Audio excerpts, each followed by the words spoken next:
All right, welcome to the first and what I hope will be a monthly series of debates on Enemy of the State's Dank Podstash. Tonight, I'm joined by Jeremy Harding and Kodi Ranting, both of Facebook and other fame, and we're going to be discovering more about the topic, more about the divide between violent revolution and peaceful revolution. Jeremy's going to be representing violent revolution, Kodi, peaceful revolution. So, without any further ado, let's jump into opening statements.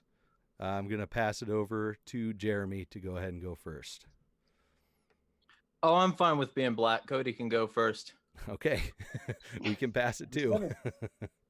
To write that one down or okay. All right. My opening statement, I'm just want to be as clear as possible. I know I'm reading off of a screen here. It's pretty obvious. I just wrote some notes down, but the discussion, as far as I see it, is about the need for violence and revolution versus the lack of that need. The merits of peaceful revolution speak for themselves on paper, in that they serve to reduce the bloodshed, promises of civil war to come, and basically its biggest scrutiny is just the practicality in its applications. In a world where, for the most part, most people believe that might makes right, that a violent revolution would be necessary. And I believe this is not necessary for political change, as I can easily demonstrate. And even as vast as something as being proposed here, the complete dismantle of the government, or even going from a violent regime to a more, will of the people sort of thing. It has been shown throughout history to be viable. And in my opinion, not only viable, but the more plausible for longevity. If we are to expect any longevity from a massive cultural shift such as a revolution, the philosophy must follow that we will not tolerate unwarranted violence, knee-jerk reactionaries, or other authoritarians that just wish someone would, but that we understand the demand for government and why it exists in the first place, and use markets as mechanisms of freedom to prove otherwise and show that our peace will be achieved through non-regrettable means. It always seems to be the people and the hope of the people that the need for government, the people that need government the least will use violence the least. And its practicality only ever comes into question when we don't understand how to begin this transition from these atrocities we observe daily to a society fully privatized, in the sense of the wishes of the people entrenched in the structures of social order have no weight on our choices any longer. And that the only way this can happen is through understanding the mechanism at which they enslave us all, and that is economics. I believe that understanding econ is paramount to revolution, its staying power, and is the central pivoting point that decides a successful revolution versus the enriched dissent as it dictates the critical mass enjoys this knowledge, doesn't reject the logic, it dictates the conversation therein. The only thing that changed my already emboldened view on politics was an appeal to free will and the power of economic revolt versus simply throwing Molotov cocktails or blowing up buildings or, any sort of violent reaction towards the obvious atrocities the government commits. And that each day is a new day that could bring us a change we all hope to see in the news. Bitcoin used as official currency of the Western Hemisphere, would be something we can only dream of. Bitcoin threatens our illusions of government, more so than any threat of physical violence. And the critical mass we speak of is not some already enlightened anarchist that understands the threat that the Federal Reserve poses. These are brainwashed people that we are trying to convert, or rather, omit these truths, admit these truths that are obvious to some of us and not so obvious to others. But that these people come from a society that has already given them permission to steal and harm you. And if you don't follow whatever arbitrary things they say or do politically, they're pointing a gun at your face. And violence is a tool of the state, and it's their best tool and their only real tool. And I wasn't swayed by, I was an avid socialist, pretty much Democrat, from the moment I even understood political atmosphere. And I wasn't swayed by somebody yelling at me on the internet. I wasn't even tempted or even slighted in any direction by anything I thought, was a viable opinion on something. It was me watching Milton Friedman smile as he destroyed Donald Rumsfeld in his show Free to Choose. Those types of people, the people who just smile and nod and they know because they don't, it's like when people go around claiming this or that and, oh, I'm this, I'm that, and I'm an anarchist and I'm blah, blah, blah. Not that I'm pointing any fingers. Obviously, it doesn't pertain to everybody, but people can go around and say a lot of things, but it's their ability to smile and nod and move forward and that sort of thing that makes that obviously changed my mind. And I think that is a very pivotal thing as far as a peaceful revolution being a viable option, is that mentality, that way of getting people to see something that is beautiful and luxurious in its truth-giving properties. Excellent. Thank you. That's all I got there. Beautiful. All right, Jeremy, 5 minutes to you for your opening statement. Before this debate proceeds, I want to make it clear that I don't oppose pacifists, nor do I hold their stance against them, especially if they're willing to aid the rebellion. An anarchist pacifist I know made a great point about this, saying that not everyone is going to be on the front lines in a truly organic rebellion, and some people will be seamstresses, not soldiers. I was already asked if there was a way to do both or balance them together. Is there middle ground between the two, or does it have to be one or the other? Unequivocally, yes, there must be middle ground. There is no successful 100% violent revolution, just as there is no successful 100% peaceful revolution. And any good revolutionary must first safeguard their soul from being robbed by the fight. As V from V for Vendetta put it, a revolution without dancing is a revolution not worth having. But this is precisely the issue with many people opposed to violent revolution. They want a revolution entirely comprised of dancing. Bedazzled by the spectacle of protests and social reform, they want to march their way to peace. In the face of any great historical tyranny, however, this approach is both weak and willed and impotent, as it allows not for the evils of man and what grotesque barbarity they will enact upon one another in the name of an external entity. Thus, their marches for peace are met with the marches of jackboots in the streets, and they're written in history books as bitter losers in the ever-forward churn of the state machine of oppression. We still sing "For Dead" in Ohio, and people are righteously furious to this day. Who faced justice? Nobody. Remember the massacre at Tiananmen Square, and as Skinny Puppy put it succinctly, changing guns for brooms, the guards changed to cleanup crews. The scene was mopped, and few images remain, and now the lone man carrying groceries is long gone, and so are a laundry list of further Chinese freedoms gone to the wind. Are the students and citizens of Hong Kong in the moral wrong for fighting back? They're using violent means, so in the eyes of my opponent, they are. How about the founders of the US protesting abuses and usurpations with the force of arms? Are they villains in that right concurrently? Or the black men who bitterly clung to their weapons as a symbol of freedom, are they wrong?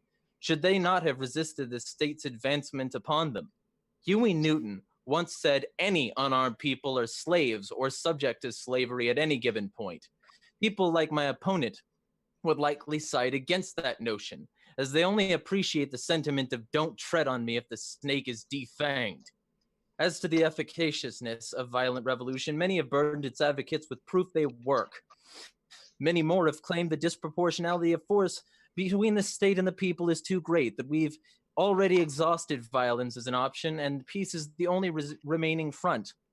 Well, to that, I implore your eyes to the lessons learned in Vietnam, where insurgents successfully resisted a truly evil and murderous campaign of invasion, aggression, and largely unrivaled casualties by cunning, wit, and the dirty fighting tactics of yore.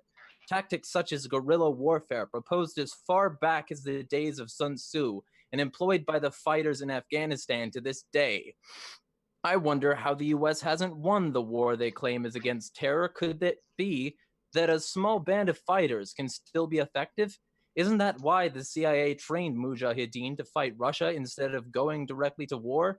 Isn't that why the same CIA required a whole new branch of intelligence that is counterintelligence in order to destroy movements such as these? The rote pacifists may be good at winning public support, but to what end? Seems there are more laws than ever, more cops than ever, and a global superstate that makes one suffered previously look libertarian by comparison. That's why Huey also said sometimes if you want to get rid of the gun, you have to pick the gun up. It's why many racist politicians and tyrants of yore demand disarmament. I go by two axioms. That which scares people toward legislation is likely effective at opposing them. And if peaceful resistance would put a wrench in the gears of this ever advancing behemoth, it too would be illegal. The state will not go quietly, and the revolution will not be televised. It's amusing to me that violent self-defense by an individual for an individual is normally seen as acceptable, while the state's violence must be endured with a stiff back, war-hardened by the crack of the whip along long-formed calluses. I argue in the face of violence, violent self-defense is not only acceptable, but necessary. Be warned against the civil disobedience pushed by people like my opponent, because it often leads to the sedentary. And when boots are at your door, no amount of peace will keep you safe, as evidenced by all the civilians murdered both here and abroad to no punishment of the officials responsible and usually to someone's profit. Violence may not be their bag, but if we're to succeed, someone must carry the satchel. Thank you. Fiery. Excellent. Love it, guys. That's great. So, opening statements completed. Let's move on. And this debate is with the assumption of an anarchist future from violent or peaceful revolution, as this is an anarchist channel and we're all anarchists.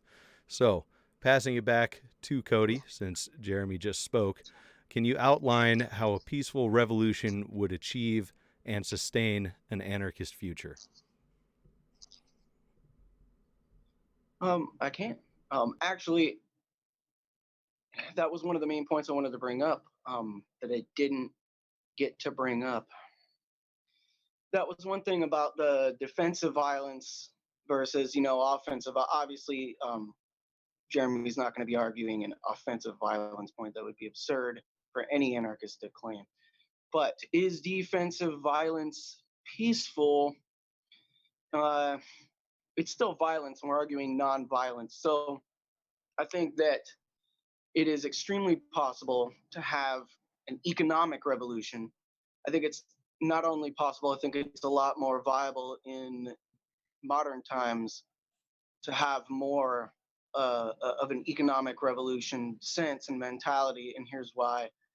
The economic point, well, the entire point of revolution is to essentially get your buying power back. There is no reason why you would want to overthrow a government if you can simply opt out and go buy another one, or go buy another security agency, or whatever the terms would be under non-statist society. But like I said before, I think Bitcoin threatens the government a lot more than anybody. I mean, America's full of people with guns. People with guns in the United States know that they have the firepower. We know we got the ammo. We know we got the guns. We know we got the military outnumbered, and we could guerrilla tactics our way all day into completely violently overthrowing this government. The reason why we don't is because we fancy ourselves, and I'm talking about the statists and anarchists. We fancy ourselves as a nation, which I'm not even going to get into that. We fancy ourselves civilized. And the only reason all us anarchists aren't already picking up guns and shooting back the government with these obvious atrocities that we're witnessing, the reason why people like me and you, Nick, and Jeremy aren't out shooting the cops right this second is because of those peaceful options. I believe to even say that that sort of thing is the only option and then sit here and talk rather than going out and fighting this is exactly the reason why this revolution isn't happening at the moment. I might be a proponent of, I'm not going to say violent means because I don't cause violence anywhere, unless it's portrayed against me. I will defend myself. But I think it's a lot stronger to just stop buying the stuff we're fed. I think that as far as the economic implications are concerned, I think society as a whole, and the key to all of the problems we see that government seeks to answer is economic. The answer is in the way we understand our money, where it comes from, where the value is generated, and how that money is spent and why, and then government taking a cut for claiming to answer those problems. The only problem here, I mean, nothing in a revolution, our society, let's say we're all ANCAPs. I don't know if you guys are ANCAPs, but I am. I mean, I call myself ANCAP by definition, but I disagree with a lot of ANCAPs on a lot of things too. So, that may be where I get the crap for, being sympathetic to commies, but I'm not. I'm not. But I think that the only difference between now an authoritarian society versus an ANCAP society would be the opportunity to opt out. I can say no, and your security agency that you're paying to protect you isn't going to shoot me in the face. I simply have to go buy another security agency or go without security. I get no restitution for crimes against me. I get no answers or options except to go take care of it myself, in which they'll have an answer to and some form of restitution, to which I won't have. So that's basically a point proving itself. There's the only real difference is the government, and when they're out of the way, the offensive violence aspect the violent aspect altogether gets removed, and our answers are simply a market mechanism away. So where I don't have all of the answers as to how it would affect or come about an anarchist society, I can say that I 100% believe that once we all come together and rid ourselves of this government, that market mechanism, let's say, I like to call it factionism. My answer would be factionism. It would be the ANCOMs all getting together and taxing each other into prosperity, and the ANCAPs getting together and choosing their security firms they like best, and this and that. And then that would just essentially nullify any government. You don't need you just stop paying for the crap. That's it. It's like, you don't like guns, don't buy one. You don't like abortions, don't have one. You don't like government, stop paying for it. Time. Thank you. All right, Jeremy, you have the option to rebut or describe your take on how a violent revolution would achieve and sustain an anarchist revolution. Rebuttal or description? Que no los dos. You can definitely split your time. Absolutely. Both? Yes, you can split your 5 minutes to do both. Okay. Because I'm gonna fuck this guy up. Good. The first element of your argument that is not borne out by reality is that markets are the way to a successful revolution. They're necessary to it, but first off, your market options will almost certainly be used by people like me to buy guns with Bitcoin.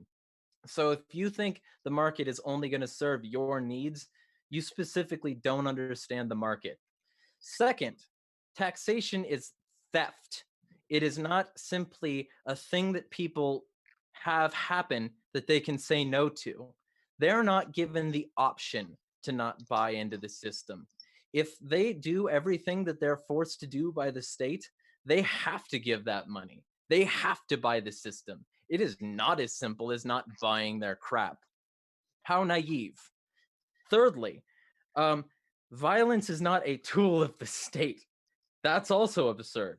The state's monopoly on violence has blinded you to its source. Violence is either a tool of the aggressor or a tool of the oppressed. And if you think it's only one tool of one, it's because you're trying to rig the discussion in your favor, which is not only asinine and trash, but wrong. Violence has been successfully wielded against oppressors since the beginning of time. And I argue for offense as well, as offense against aggression is possible, necessary, and valid. I'm not shooting cops because I don't have numbers.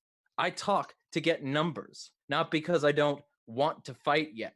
It's so that I'm not a lone wolf when the boogaloo happens. The idea that using words now can't be for the purpose of using my voice to bring people to the revolution on the violent front is so wrong, it's laughable and stunning that you'd even bring it up. That's what I'm doing here. I'm advocating specifically for people to join my mentality. Now, I can't advocate specifically for violent revolution against the US government because that's a violation of the Smith Act. And even though some people claim I wouldn't be in danger of being prosecuted under this act, I don't want to push it because the state has quelled my speech.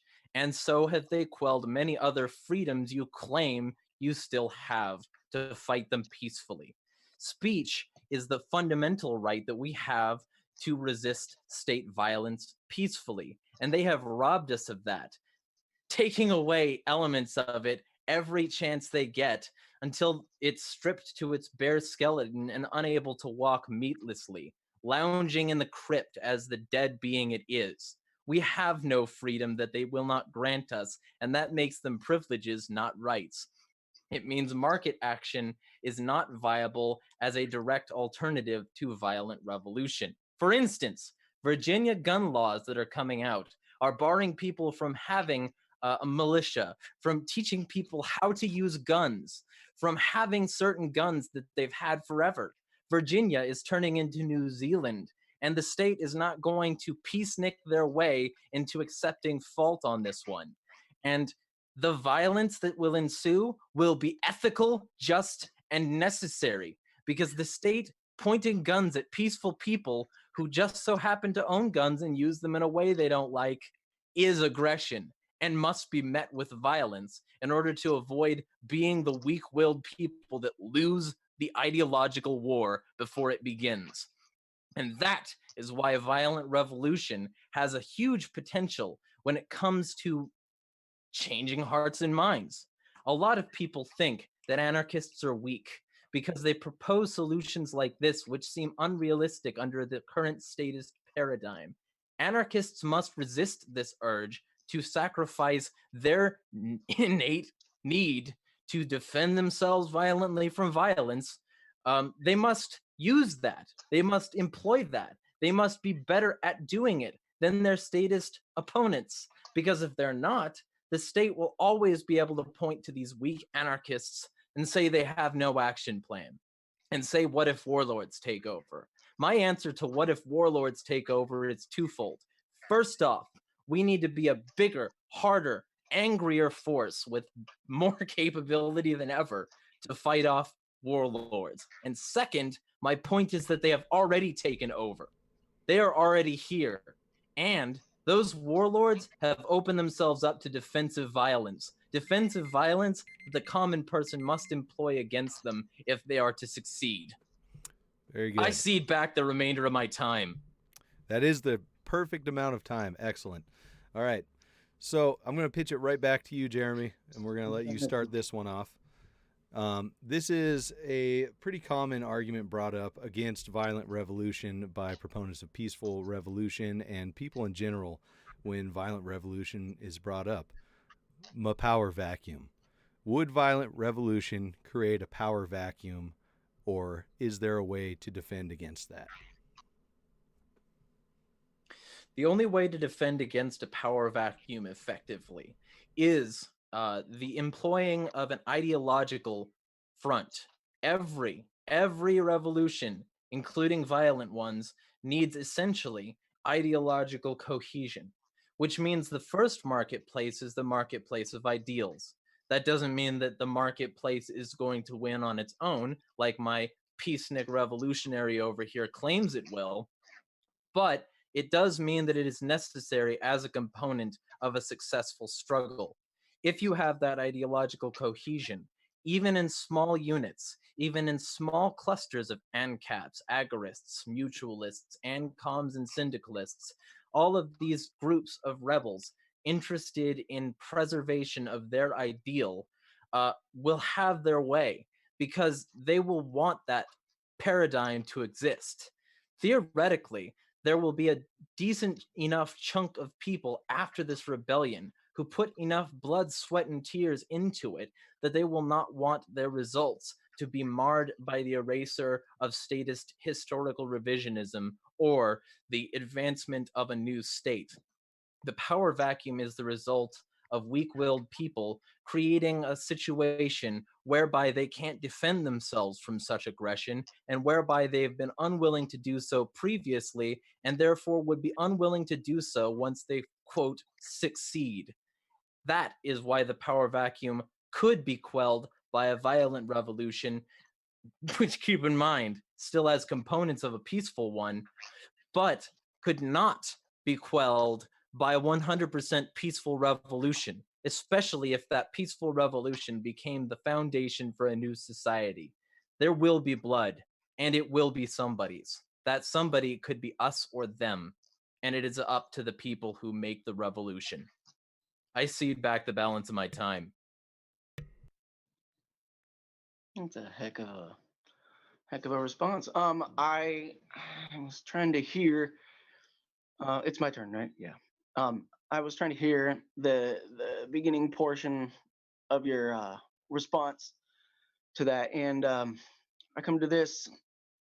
I was doing a little bit of research for this debate, just looking up peaceful revolutions that were succeeded, throughout history. Just a couple of little things. One of them was like the Velvet Revolution from the Czechoslovakia government in 1989 that saw an entire regime change from communism to modern democratic liberalism, or like what they call Western democracy and whatnot. One could argue that a shift from full state controlled, complete controlled economics, all of that, to a democratically elected government is a bigger shift than what we would have now if we went from our statist government to what we would call anarcho-capitalism, or what I like to call factionism.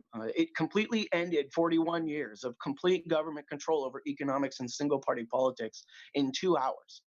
2 hours, people decided to stop and did nothing. Everyone put their foot down and they claimed they wouldn't take any more of it. Country split in half, government split in half, everyone split in half, and the whole time, the only thing that made a difference was the mentality of people and the government living there. No, I don't think that it was because of some looming threat of violence. I think the threat of violence is equal to violence. I mean, if somebody says they're going to shoot me, I'm not waiting around. They're going to get shot. That is a threat to your life. The threat of violence is violence, period. But I think that there's more nuance to that. I think peaceful revolutions are not all based on violence. I think that they are completely based on the lack of violence, but I think that government only concedes power if they truly believe that they don't have the minds of the people. And because regardless, if you're going to threaten to hang a politician, or if you're gonna, a big group of people is gonna come to your house and say, if you don't do what we say, then that's the same thing as government coming to your house saying, if you don't do what we say, we're gonna do this. But in this instance, the people in government are the offenders, so it is defensive violence. But this nonviolent thing, that this concept is omitted in the sense of threat when one feels when prescribing moral or legal principles among the critical mass of a populace, in the sense that governments don't just dismantle out of the goodness of their heart. They don't relinquish power out of the goodness of their heart. And that pretext of you don't have the backing of the people doesn't just show from their willingness to be violent. It shows from an intellectual standpoint. It's not negligible and it's not negotiable when transitioning from society, an authoritarian society, and then going through revolution. Your principles don't just fall out of the sky. They don't just drop out. If you are willing to throw principles out the window to, okay, so it's going to sound stupid. I'm not very good at presenting.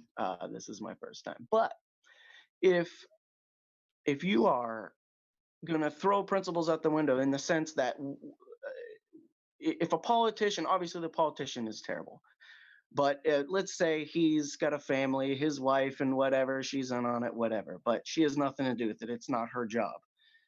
if you're ransacking the town of all of its political leaders, do you kill him and leave his wife?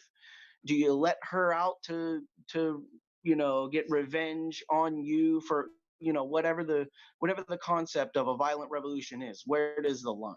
Is my point. Where does that line stop? And I mean, if defensive violence is a thing, then why aren't more anarchists out there voting for Adam Kokesh?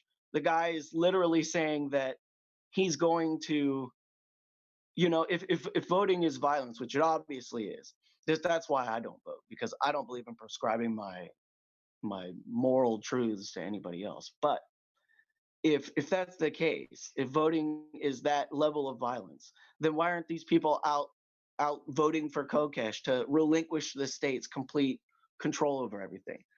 Why don't they just use that violence in that way? So not only that, it comes down to what happens to the people after revolution. The people that fight hardest, to lose the most, exhibited the most bravery when needed to put oneself in danger for your freedom. Will they continue that trend afterwards? The people that fight in the boogaloo after it all ends, are they still gonna be willing to listen to what you have to say and what you think is the correct way to run society? And that's time. That's the implication. All right, thank you. All right, we're going to move Sorry, on. Go ahead. I'm going to pitch a question from Josh Porsche that I got today, and this is going to go back to you, Kodi, now, since we did that pattern last time. Josh wants to know what percentage of the population will be the necessary critical mass for a peaceful revolution. Well, I don't think it'd be. I think it'd be a lot smaller than a violent one. I've heard the 5% rule as far as how many people are willing to shoot back at cops if they're pulled over. I heard 5% was a good number, in the sense that it'd be like 1 out of 100 stops. If a cop's getting shot at 1 out of every 100 stops, he's gonna rethink his job and probably turn around and stop doing it. And he's any level-headed individual would. But I believe there are already more than critical mass who want the same thing. I don't think people are thinking when they advocate for the state to bring violence. I don't think me, as a younger version of myself, being a Democrat, understood the full implication of what the state was doing. I don't think it would be complete to consider that person an enemy and just shoot him in the face because they didn't know the whole situation. Ridding ourselves of violent statists isn't the same thing as ridding ourselves of violent anarchists. A violent anarchist, at the very least, understands the state and their role in the atrocities they commit. I don't think most statists understand that. I think a level of education and enlightenment and discussion, non-violent, intelligent, calm human discussion, is necessary for getting that critical mass. The number, I don't know. I would say that I believe that we already have that number. Okay. Oh, All right. you? Oh, hold on. Okay, sorry, I thought I lost you. My bad. Oh, no problem. You still have 3 minutes. I'm just gonna read this. Okay, I'm gonna read this quick. I think it makes a lot more sense that if you're going to preach a society that respects private property and one that respects self-awareness, self-ownership, that you would at least give the benefit of the doubt to those who might not understand so politically that their everyday lives are affected. I think most people, if we completely transition from an authoritarian society to an anarcho-capitalist society, I think most people would be entirely unaffected. I think they would get a letter in the mail that said, choose your security firm, and you pick a faction, and that'd be that. You call them guys when you're in trouble, no big deal. I think that's one of the major points about violent versus peaceful revolution, is that not only would you be able to regain normalcy back in a shorter amount of time, but as far as the modern world, I just don't think regular people, even with the amount of guns we have, I don't think regular people have the training. I don't think that it's a viable option to rely on people to be shooting guns when you can just as easily not buy American or not buy, whatever is causing, whatever is funding the machine. I think it is easily overridden with technology, albeit extremely hindered by government, still viable and still possible. All right. Jeremy, I assume you will do the same as last and split your time between rebuttal and discussing critical mass for violent revolution. Yeah, sure. All right, whenever you're ready. Okay, so to point one, your shift from one state to another is not a shift to statelessness, which is my goal. I don't know about you, anarchist. Additionally, democracy is nothing more than mob rule. Read some Hoppe, Civility. anarchist. Keep it civil. Yeah, sure, yeah. And you want to talk civility. The state isn't interested in civility. The state is force. It is a gun pointed at all of us. Intelligence, intellect can be reduced to 0 with a bullet. The state does not care about what you think. It does not care about your ideals. It cares about how to force you to do what it wants the most effectively, and then how to get you to accept these chains and love them. That's what peaceful revolution is. It's a band-aid. It's a pacifier. There is anarchy nowhere in the world right now. I mean, at least on a societal scale, because all of these revolutions historically have always resulted in a state. Why is that? Because people weren't principled. I'm abandoning 0 principles. And, not to go Greta Thunberg, or however her name is pronounced, but how dare you insinuate that I am abandoning principles by proposing violent revolution? I am not proposing going and ransacking places, although I would 100% understand if they did, especially since a lot of these politicians live in their safe little gated homes and they're effectively insulated from the consequences of their actions. The purge is always used as a bludgeon against anarchists. But in the movie, it's an interesting thing to note that the most wealthy are the most able to survive it. The elites, all these politicians, they're not the people who are the prime targets of state aggression. They're playing the game. They're doing what they want, They're being cogs in the machine. The common person, they can get gunned down in the street based on the policies of a politician. They can get fucking beaten in prison because a cop appointed by a public official decided that they were going to be corrupt. These people are insulated from the effects of their aggression. I can understand why someone would want to show how it feels to lose family members, how it feels to have your home invaded. All these SWAT raids I've seen, all these no-knock, warrantless bullshit, all of them have been perpetuated by politicians who don't have to worry about the consequences of their actions. They have never been stung by the scorpion. They have never been bitten on by the snake they have trodden. This is the reason they have continued in their ways. This is the reason they have persisted in their errors. This is the reason they still are here. Because nobody has given them the same thing that they used to quell all of our freedom, to quell their tyranny. Violence is not pretty. It's not fun. And yeah, maybe a peaceful revolution would return to normal faster if it worked. But guess what? First off, we don't have the numbers for a peaceful revolution. And people chomping at the bit for proxy violence through the state, they're growing in numbers. Yeah, there's a greater percentage of people who don't vote for a president, but that doesn't mean that they don't vote on a local level. That doesn't mean that they don't grudgingly pay their taxes. That doesn't mean that they won't snitch to the cops if their neighbor does something untoward. The common person is not ready for revolution, hence me talking and not shooting cops yet, because we don't have the numbers. We're not at critical mass. We won't be at critical mass until we have a significant enough force to no longer be the laughing stock of the internet. Sovereign citizens are laughed at. They're constantly berated because they try to use peaceful means to resist aggression.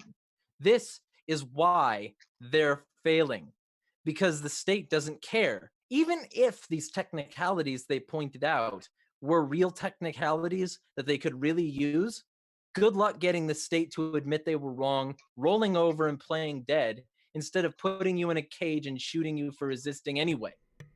These people are evil. All right. Thank you. We're going to bring it back to you again. Round and round the carousel goes. This question is from Hody Johns, patron of the show. Quick plug for the show, patreon.com/thedankpodstash. If you enjoy this content, I'm going to bring you more. Happy to have you guys here helping me do this. So, from Hody, for the violent revolution side, that's you, Jeremy, the United States and France had significant differences about the nature of revolution. America used defensive force and gained its independence in the last 18th century, and it lasted through today. France used offensive force shortly after the United States was established and had 13 different violent revolutions until achieving their independence. How would a violent revolutionary explain this discrepancy? Time begins now. All right, first off, one has to understand that neither the French nor the American side were truly anarchist. The American side, for instance, loves to talk about freedom and liberty, but hates to talk about the fact that there was a 100% tyranny for an entire group of people, that being, slaves or women or the natives slaughtered by their hand. Violent revolution, sure, leads to a paradigm that, people wanted to begin with, but it can also be used for the state. An anarchist violent revolution would have to be ideologically consistent before it started. With those principles I was talking about not sacrificing, with the voice I was talking about having in these beginning times. There's still that huge discrepancy. Both France and the US went through their, quote, revolutions only to establish another government. Just like I was talking about with that democracy, right? So, yeah, they got their independence, but they got their independence to continue being statist shitheels. That's why in the US, their, quote, independence was immediately followed by the Whiskey Rebellion, which was quelled because tax rebels certainly don't like having their taxes questioned. So I'm not exactly sure that the US has even been independent since then, especially since they've had a slow westward march until they took over an entire territory. See my Columbus vid on Jeremiah Talks for more about, the entire bloody massacre that happened, the entire colonialist imperial mindset that comes behind the US is extremely strong. And I'm not sure that they are independent if their entire shtick was being reliant upon the aggression and looting of already existent peoples. Now, we can have longer term success. We can have a successful violent revolution, but we need to root it in the concepts of non-aggression, only using violence against those who have joined the aggressors or been an aggressor themselves. So those things aren't really comparable to what we're discussing. But my answer about why the US's was more successful was because they kept the war going. The US has been in perpetual war for centuries. There have been very few points at which the US was not at war, whether it be with itself, suspending habeas corpus and forcefully reuniting torn unions over basic tyranny, only to fake abolish slavery later and re-legitimize it under the 13th Amendment, allowing for the enslavement of criminals, or whether it be with the war on terror, world wars, all of these things that the US needn't be involved in. Anarchists wouldn't have that aggressive tendency, and they necessarily couldn't while remaining anarchist. So a successful anarchist revolution, if it was violent, could be wrought by maintenance of the principles that it started with. A good foundation of first principles is necessary to any successful revolution, violent or not. And violent revolution based on first principles of, for instance, non-aggression would strongly increase our independence, because we would use violence against those who would use violence against us and nobody else. No foreign entanglements, no alliances, none of this trash where somebody needs us to go in and freedom them out of their whatever conditions they're in. The golden rule that Ron Paul brought up at the Republican National Convention, he eventually got shafted at, well, debates anyway. These things are all required. This fundamental foundation, this understanding that yes, we must be ready and willing to be rough, but also we must be willing to stick to our principles or sacrifice the movement entirely in the end. It's all about maintenance, it's all about preservation, and it's all about keeping one's consistency even in the face of evil. And if we can't do that, we might as well be America. All right. Kodi, would you... It's hard to disagree. You'll have opportunity to rebut, and also, if you'd like, answer the question from Hody. Do you want to start out with rebuttal or the question from Hody? I can read it for you. The question from Hody will work. Okay. I liked his question when I read it earlier. Excellent. Well, I'll read it now. For the peaceful revolution side, that's Kodi. History is littered with examples of peaceful groups being utterly annihilated by warlike groups.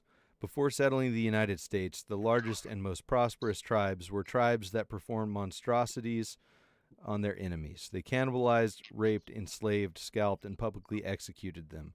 So-called peaceful tribes did exist, but found themselves in hiding, and anthropology shows us that the majority of them were completely genocided. How would a peaceful revolutionary explain this discrepancy? Time begins now. Well, I would start by explaining that, similar to what Jeremy said, these people, whereas obviously non-authoritarian governments haven't arisen yet in those parts of the world, in the tribes, they would still have some form of leadership, I'm assuming. Even if they didn't, then their peaceful revolution really isn't a revolution, more of a regaining of their own culture and their principles. But main point I wanted to bring up about that was the peaceful revolution. It's actually called that specifically in Germany in 1989. It actually saw the fall of the Berlin Wall and reunified the country, and gave a surprising amount of people the idea that government, even oppressive governments that champion and propagandize social reform, can concede on the premise that the will of the people makes it so. The USA isn't the only country on the planet Earth, and it's hardly an impossible one to navigate away from. Contrary to what they would want you to believe, I think we live in a modern world, and I think it's more important that we reach for modern goals. I think a modern solution to that is going to be a technological advancement, something that brings me to my friend in Slovenia. I mean, I've got friends in Israel listening to the fighting down the road, and they're completely against it. I don't have to sit and listen to the politicians on the TV telling me what's happening. I can be like, oh, they're saying this is happening in Libya. Hey dude, what's going on? Yeah, they're full of shit. Nothing's happening in Libya except you guys dropping bombs on us. In that sense, I think it's a lot easier to speak on the social restructuring, as far as peacefully rebuking those individuals, those government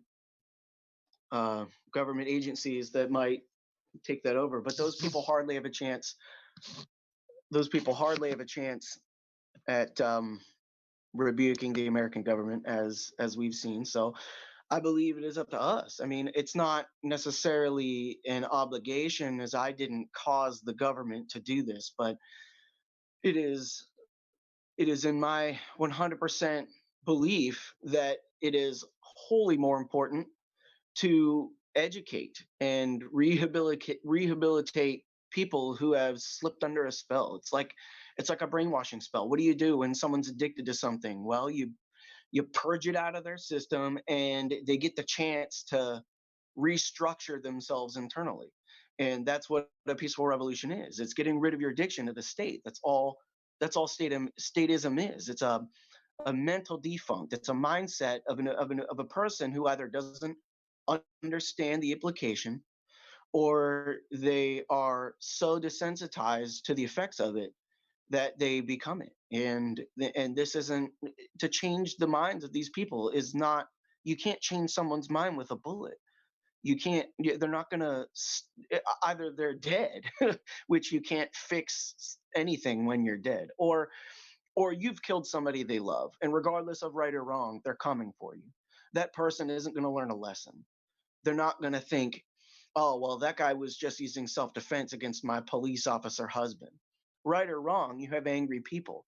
And whereas I'm not going to side with anybody that that is going to try and rebuke some sort of violence, even defensive, especially defensive on the anarchist side. But you're just not going to find the answer in a complete violent and bloodshed sort of situation. Those protests, those violent revolutions have all ended the same way any peaceful revolution has, and that is with government. So really, and I believe the violent revolutions did the exact same thing as the peaceful revolutions, except more people died. So really the argument is here, how many people do you want dead? Do you want to kill a whole bunch of thousands of people, good or bad, and then restructure our society? Or do you want to take a step back and maybe even in the shadows come up with a solution that slowly just permeates the status structure and completely nullifies it altogether? And I think that's a viable strategy.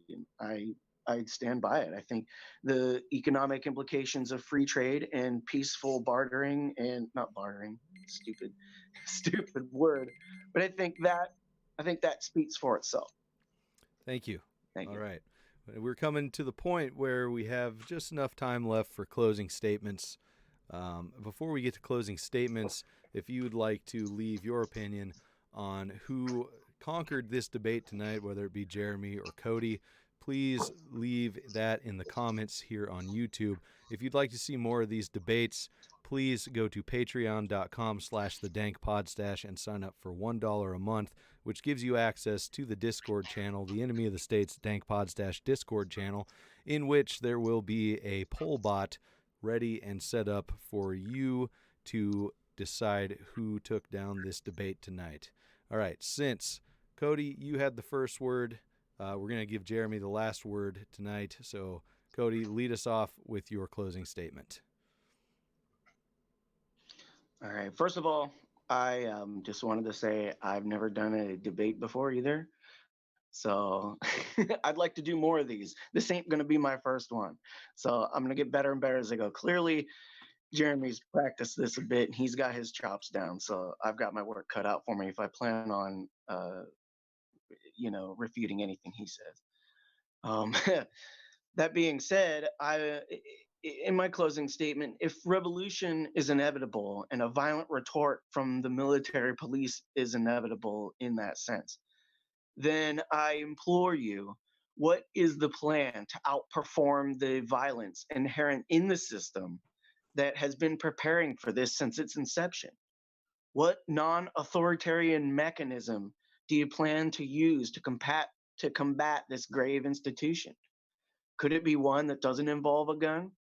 I assert that without the violent reactionary volatility in a proud individual, that a solution presents itself. Furthering the use of truth and knowledge and logic will always be and has always been the best option for political, social, and economic gain in any revolution in history, with or without the use of defensive violence or violence otherwise.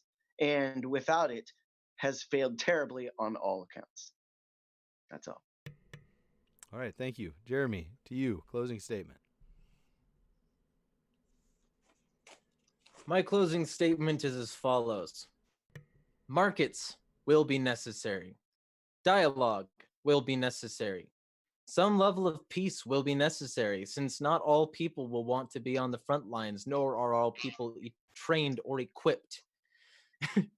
But as Public Enemy quoted from the Vietnam deserter activist Thomas TNT Todd, yet our best trained, best educated, best equipped, best prepared troops refuse to fight. As a matter of fact, it's safe to say that they would rather switch than fight. That's the impression I get from people like my opponent. Because his idea of using the market for defensive force is not only laughable in the face of a bullet, which, by the way, can and does change minds on a daily basis, changing people's living binary code from a 1 to a 0 regularly, and presenting a deterrence factor for everybody else.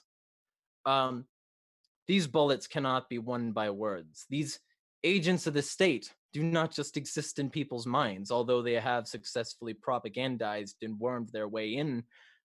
That's not the only home in which they reside, which is why he got to make the claim that people can break into a politician's home and terrorize them and their family. Because these people are real. They exist in the world. They exist in meat space. They have created giant infrastructures and apparatuses that can only be broken, not won. Ultimately, these people are already controlling a death grip on our freedoms. And in the end, all of these things that I wrote down tonight, all of these retorts that I've made have been easy to make.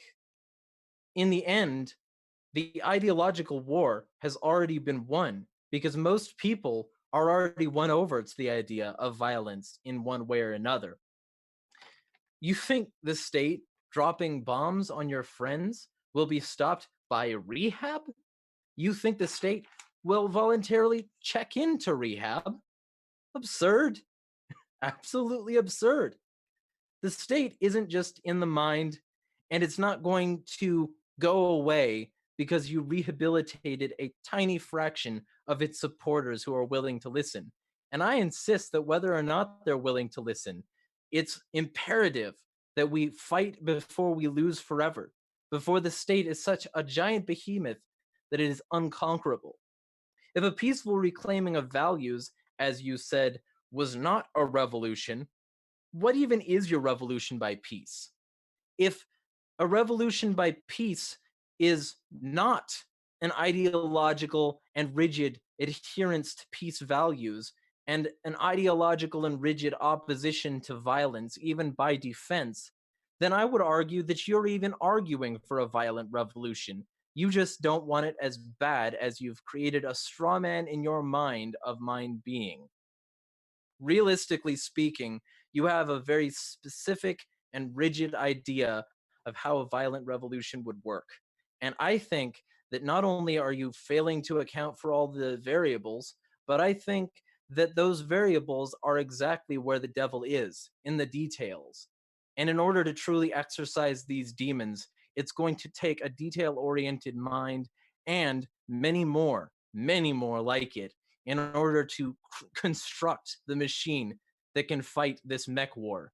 We are fighting a very dangerous battle, and it cannot be won from the comfort of our sofas. It cannot be won from the slacktivist position that says violence and violent revolution is not acceptable.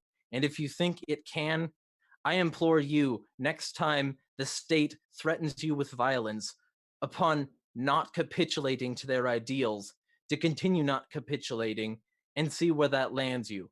It will probably be prison if you're lucky. If you're unlucky, it will be a changed mind forever, just like the bullet of the state has always been. And that bullet must be met by similar metal, or we will all lose forever. Excellent.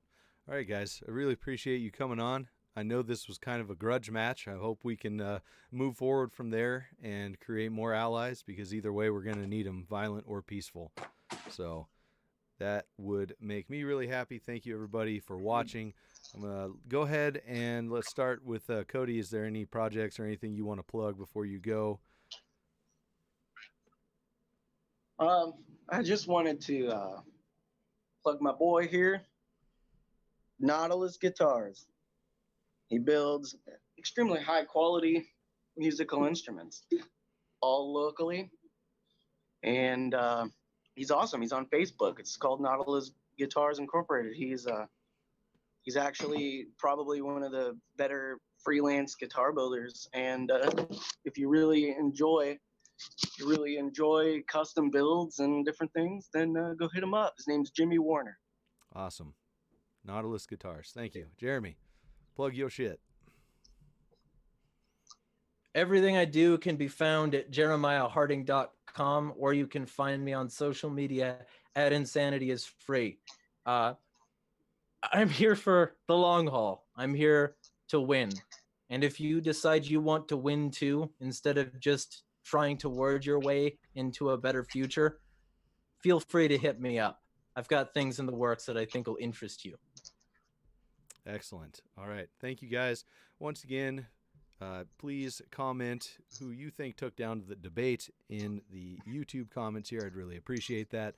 And that supports the show by itself, even non-monetarily. If you'd like to help monetarily to help let me bring more content to you, check out patreon.com/thedankpodstash, thedankpodstash.com, at the Dank Podstash, Facebook, Twitter, and Instagram. And we also have BitBacker, pretty much everywhere. Check it out, the Dank Podstash. Once again, guys, thank you very much. Have a good night.